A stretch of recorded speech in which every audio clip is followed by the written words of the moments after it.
Smiley Day Geeks! Welcome back to the Geek Cider Show. I'm Josh. I'm Anna. And in this video, we're going to be talking about Critical Role Campaign 3, Episode 17. So if you haven't seen it yet, and you want to avoid any spoilers, skip this video and come back later, because everything we say from this point forward is going to be a spoiler. So the first half, before the break, was really relatable as a DM. Because watching the party try to recap like what happened and get it mostly right, but kind of fuck it up a little bit and not really remember what they had like literally just talked about in the last session, or what they just did, was hilarious. Yeah, Laudna and Fern, first of all, why would you put those two together to go with to Essos? I mean, I'm okay with that because we got Orem and Ashton going to the Krog House, and I really enjoyed seeing those two have some like one-on-one time. But why? Poor Lord Estros. In a scenario like that, and I understand why Critical Role doesn't do this, but what I do as a DM is you would just go to Lord Estros and say, and we tell him what happened. Yeah. But that's not as entertaining. Because it saves a lot of time, but then also you don't, in canon, basically say something that didn't actually happen and then lie to your boss. Yeah, or get it wrong. Which they didn't do. They didn't make any like giant mistakes that would like fuck themselves over or anything like that. They just told the story in a very scattered manner. In a very Laudna and Fern way. Yeah, very much. But what I thought was really cool in the first half was the Krog House. Yeah.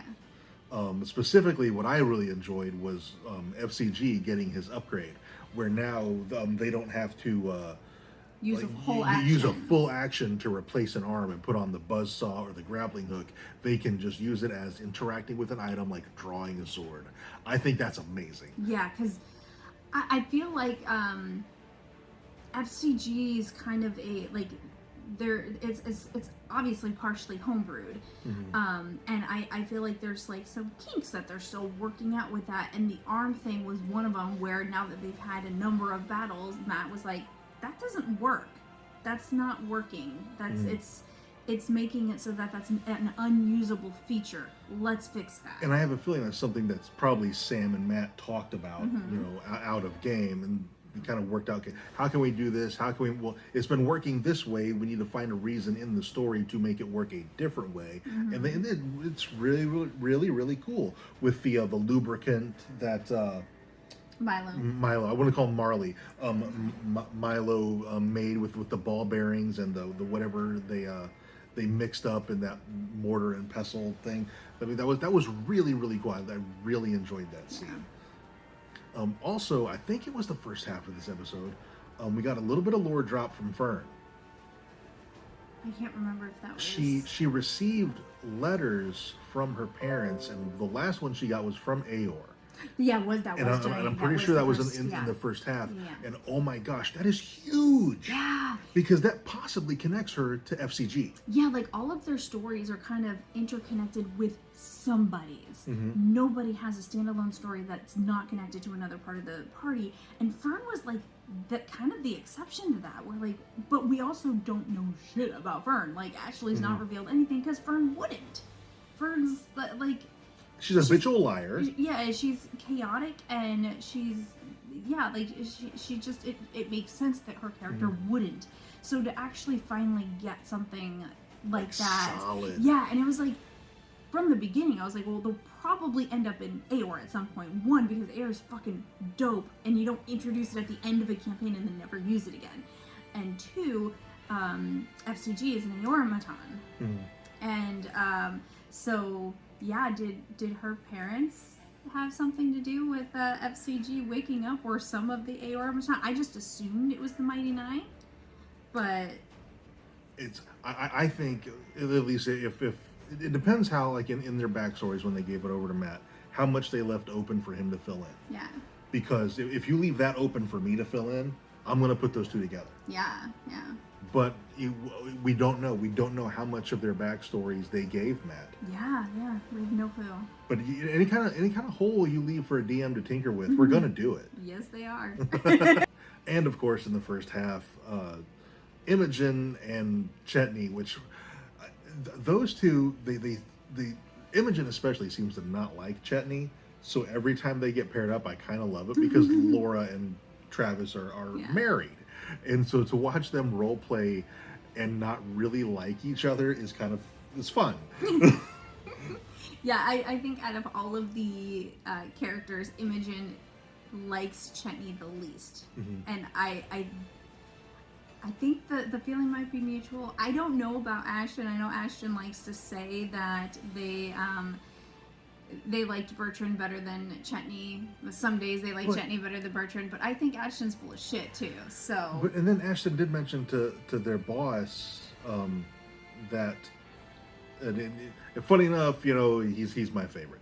It was kind of like a little throwaway line. I'm like, that's not a surprise to me. Yeah. Like I think Ashton actually has taken a shine to Chetney because they just kind of give it back and forth, and I think Ashton kind of thrives on that.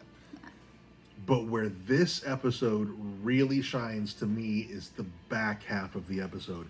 I love the way Matt does travel and the watches and how they pair off, and we get all kinds of RP and lore dumps, and we got a bunch of it in this episode. We've been talking about how we couldn't wait until they started doing watches, because watches is where all the RP happens, and that's where you get all of the information and like all the nitty gritty shit.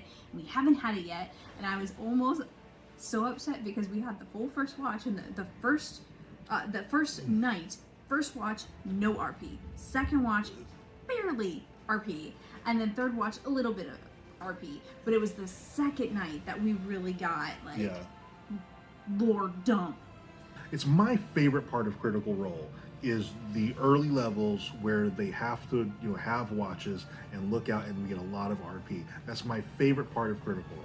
Yeah, same. I do need to backtrack for a second. The episode kicked off. The first thing we got was Imogen, her dream with the stone that she acquired, which was the Gnarl Stone? Gnarl Rock. Gnarl Rock, from a piece of it from the Feywild. And there's the theme of Feywild and Fey creatures was all over the place in this episode. So it's like they mentioned it in the episode that it seems like the Feywild is leaking in to this area, and I think that's exactly what's going on. Yeah, and was it already leaking in, and that's how the Nightmare King got here, or is the Nightmare King responsible for it leaking in? I bet he's responsible. That's for it, kind of where I'm going too. I feel like he is, whatever he is doing or was doing, that is causing the Feywild to begin bleeding into the wilds there. Yes, the Nightmare King wasn't there for the battle last episode with the Shade Mother. So I think he's the one who brought the Gnarl Rock into and put it. He's like, I could do something with this, and gave it to her. And he did mention a pattern. Yeah. So your small minds can't grasp the pattern, and I'm like, how long has he been doing this? Yeah. How many years has he been doing stuff, and it's just now starting to escalate in a way that is bringing attention to it. And it seems like it's getting moving along faster. Yeah. Because Duggar was more or less a normal dude, and then he kind of evolved, and then finally became a monstrosity. Same thing with Lady Emoth. She's a normal lady, and then kind of evolved a little bit, and then monstrosity, right? So it seems like whatever the Nightmare King is up to, it's getting faster and more powerful. Yeah. And I cannot wait for that final fight. It's gonna be so great. And getting back into the back half of the episode with the RP, the biggest lore dump, and I think for this episode was Laudna. Yeah. So we said, I believe it was episode 3 in our video, that we thought Laudna was one of the people who was hanging from the sun tree that was an effigy of Vox Machina. Most likely Vex, but technically she would work for Vax as well, because they're twins, they have a similar build, whatever. So we don't know which one, but most likely one of those, because her hair is dark, and I think her hair was dark to begin with. And technically I think she could be Keyleth as well, because I think Keyleth's effigy, the hair was painted red. Oh, so maybe. I think. So she's one of those 3 anyway. And we caught that as soon as we learned that she was from Briarwood. That was our first, and that she was dead, kind of. we were like, oh, she was one of the ones on the Sun Tree. The Sun Tree, yeah. And that's been a fan theory. That's not like just our thing. No. That's been a major fan theory since we found out that she was from Whitestone. But the reactions from the cast when they found out that, and I would be surprised if they didn't think that. I mean obviously they think about this kind of stuff too. Like, okay, well, who was she from Whitestone?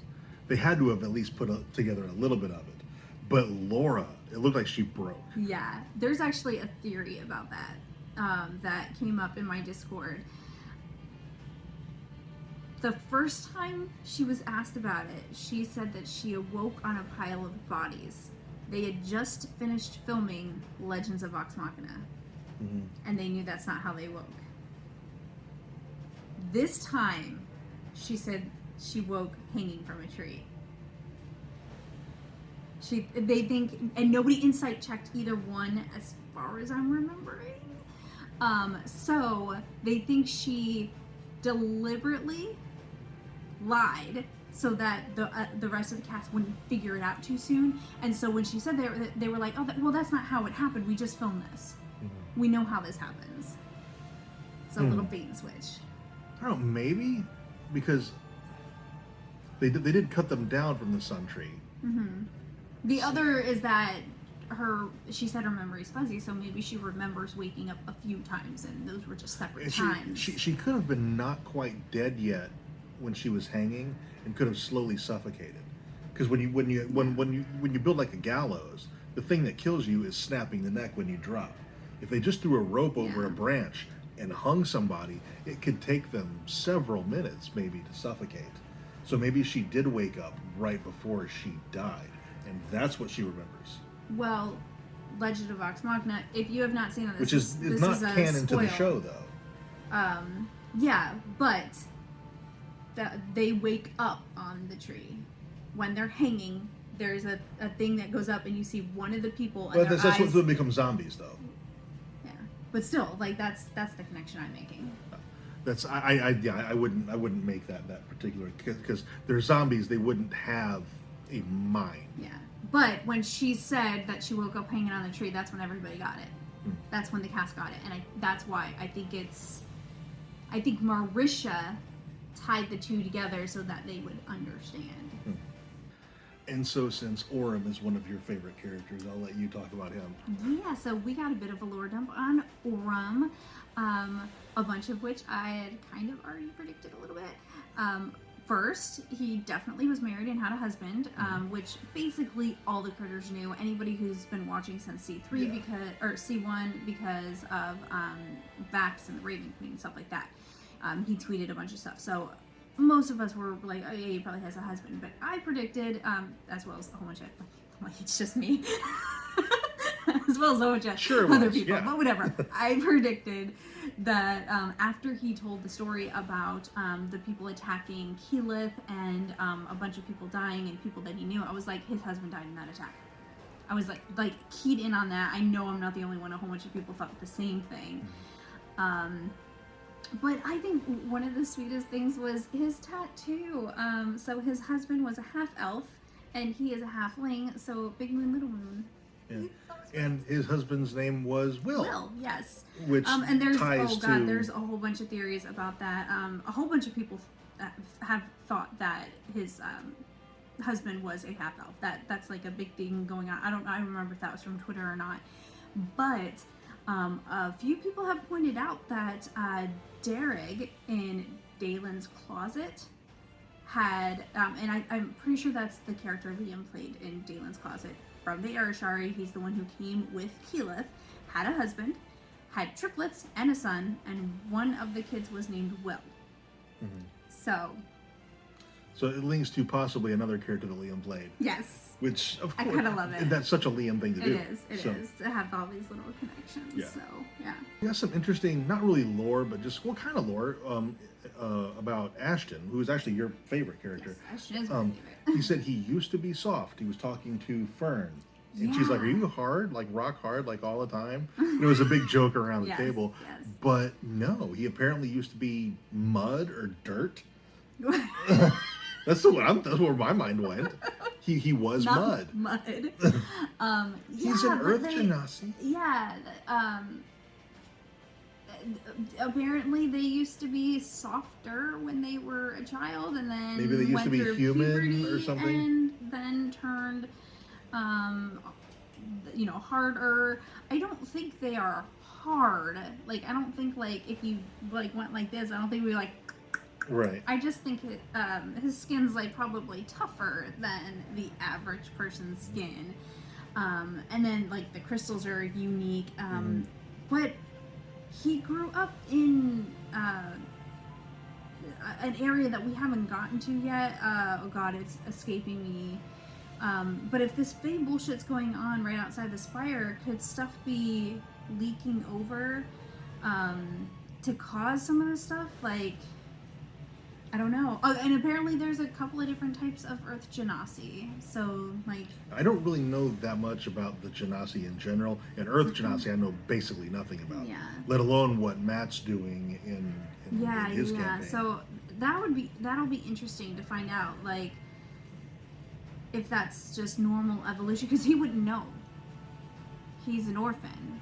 So they wouldn't know if that's how things are supposed to happen. Like, are they supposed to start soft and then get harder as they get older? Because my mind immediately went to, well, his skin is rock-ish. Yeah. And so when they were young, their skin was mud or dirt. Yeah. Because Earth Genasi. That's where my mind immediately went. I guess we'll find out. I thought it was really cool. Yeah, it is an interesting little tidbit. And the fall is not, because I had seen some theories about well, maybe the fall, it's scar tissue, and that's like when Earth gets damaged, it scars into rock. But they were already rock when they hit the fall, so that would imply something that happened when they were 11 or 12 that scarred their entire body, and it probably not true. I mean, it's Critical Role, they can really do anything they want. But when they fell, their skin cracked, so obviously it was already hardened before.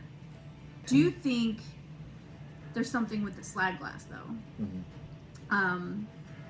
Like, I definitely think there's something going on. Like Fred mentioned that she wants to steal it. Yeah, but not only that, like, I like, they have the different, the like wild magic type rage ability where different stuff happens, and I like, is that something they've always had, or does that link back to this slag glass that's, on them? They got this slag glass in Drusar, so does it have Fae properties? Oh, I mean, everything we're finding is fucking crystals. Like, you've got, like the gnarl rock looks like a crystal. The Fae shard is a crystal. The blue chromatic flower, I mean, not technically crystal, but like it kind of has like a crystalline type description. That slag glass is crystal. Like, is it Fae? I do want to backtrack one more time and talk about Imogen again here before we wrap up this video. In her dream that the episode kicked off with, she didn't use the gnarl rock. And one of the things that I thought was interesting and a little bit confusing was Laura mentioned that she got kind of the rock felt wonderful to her. And that didn't come from any description Matt gave. But basically what Matt said was, you feel like you might have an alternate path. And I don't know if Laura in the moment decided to just extrapolate that and make like a bond with this rock, or if they talked about it or what. Or Imogen finally has more than one option, and that's comforting to her. That could be, it could be something simple like that as well. Just be something simple where she's like, it felt wonderful because I finally have a different option. I'm not stuck. But like she said, it sounds like she wants it. Yeah. Almost like my precious. Yeah, like, it's not quite that level yet, no. But I'm really interested to see how far Laura takes it and how far Matt takes it, as far as her want of the Gnarl Rock. Yeah. I mean, cursed objects are kind of a thing in Critical Role. Yeah. So, that would be kind of cool. I mean, if Laura opened a door that maybe Matt didn't see coming and like gave him another playground to play in. Yeah. Man. I think that's probably it for this video. It's pretty long already, so I think we're going to end it there. And there's probably stuff that we didn't talk about because there was a lot of role-playing in the back half. So if there's something that you think we should have mentioned that we didn't, let us know down in the comments. Also, if you enjoyed this video, please let us know by dropping a like on it and subscribe to our channel if you haven't already. And thank you so much for watching, and we'll see you next time.